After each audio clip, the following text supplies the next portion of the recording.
Cubes Integrated 3 is problem 5-81. It's a checkpoint for transformations.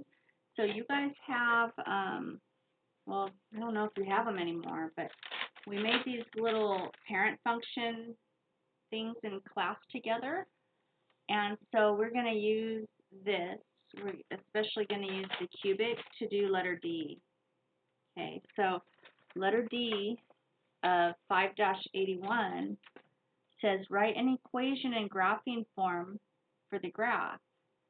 So I'm going to look at it and see if I can find the locator point. So the locator point for this graph is going to be like right in the middle. It's right there. So my locator point is at 1, 4, and I can identify this as a cubic because I just have the shapes of the graphs memorized. So now that I know what it is and I know what the locator point is, I'm going to do a little bit of math here. So the locator point is 1, 4. The parent function is a cubic. Cubics go like this. Our particular cubic's going the other way, so it's going to probably have a negative value of a that's causing it to reflect across the x-axis.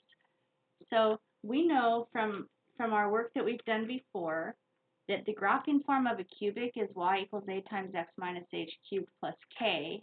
So I'm going to write that all out, and then I'm going to plug my locator point in. So this is an x, and this is a y. This is h, and this is k. So h is a horizontal shift, and k is a vertical shift. So we're going to plug in the 1 and the 4. 1 goes in for h. 4 goes in for k. And then, well, it's like we almost have the equation, but we know that there's a value of a that we have to find.